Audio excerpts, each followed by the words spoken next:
Isaiah chapter 30. Woe to the obstinate nation! Woe to the obstinate children, declares the Lord, to those who carry out plans that are not mine, forming an alliance, but not by my spirit, heaping sin upon sin, who go down to Egypt without consulting me, who look for help to Pharaoh's protection, to Egypt's shade for refuge. But Pharaoh's protection will be to your shame. Egypt's shade will bring you disgrace.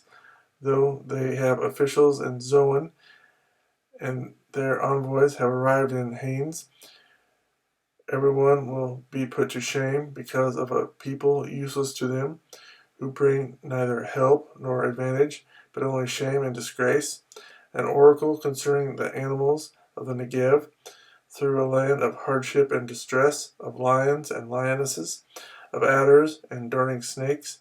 The envoys carry their riches on donkeys' backs, their treasures on the humps of camels, to that unprofitable nation, to Egypt, whose help is utterly useless.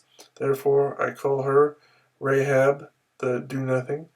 Go now, write it on a tablet for them, inscribe it on a scroll, that for the days to come it may be an everlasting witness. These are rebellious people, deceitful children, children unwilling to listen to the Lord's instruction. They say to the seers, see no more visions, and to the prophets, give us no more visions of what is right. Tell us pleasant things, prophesy illusions.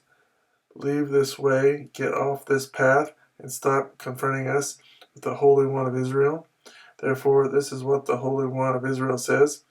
Because you have rejected this message, relied on oppression, and depended on deceit, this sin will become for you like a high wall, cracked and bulging, that collapses suddenly in an instant. It will break in pieces like pottery, shattered so mercilessly that among its pieces not a fragment will be found, for taking coals from a hearth or scooping water out of a cistern. This is what the sovereign Lord, the Holy One of Israel, says. And repentance and rest is your salvation, and quietness and trust is your strength. But you would have none of it. You said, no, we will flee on horses. Therefore you will flee. You said, we will ride off on swift horses. Therefore your pursuers will be swift. 1,000 will flee at the threat of one. At the threat of 5 you will all flee away, till you are left, like a flagstaff on a mountain top, like a banner on a hill. Yet the Lord longs to be gracious to you. He rises to show you compassion. For the Lord is a God of justice. Blessed are all who wait for him. O people of Zion, who live in Jerusalem, you will weep no more. How gracious he will be when you cry for help. As soon as he hears, he will answer you. Although the Lord gives you the bread of adversity and the water of affliction, your teachers will be hidden no more. With your own eyes you will see them, whether you turn to the right or to the left. Your ears will hear a voice behind you saying, this is the way, walk in it. Then you will defy your idols overlaid with silver and your images covered with gold. You will throw them away like a menstrual cloth and say to them, away with you. He will also send you rain for the seed you sow in the ground, and the food that comes from the land will be rich and plentiful. In that day your cattle will graze in broad meadows. The oxen and donkeys that work the soil will eat fodder and mash, spread out with fork and shovel.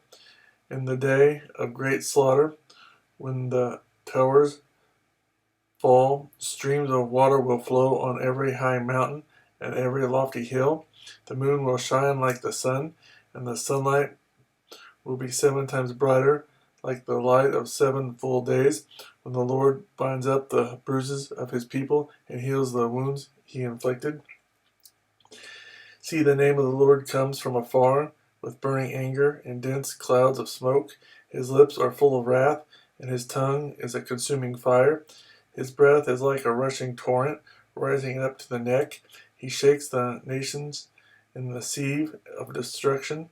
He places in the jaws of the peoples a bit that leads them astray, and you will sing as on the night you celebrate a holy festival. Your hearts will rejoice as when people go up with flutes to the mountain of the Lord, to the rock of Israel. The Lord will cause men to hear his majestic voice, and will make them see his arm coming down with raging anger and consuming fire, with cloudburst, thunderstorm, and hail. The voice of the Lord will shatter Assyria. With his scepter he will strike them down. Every stroke the Lord lays on them with his punishing rod will be to the music of tambourines and harps, as he fights them in battle with the blows of his arm. Topheth has long been prepared. It has been made ready for the king. Its fire pit has been made deep and wide, with an abundance of fire and wood. The breath of the Lord, like a stream of burning sulfur, sets it ablaze.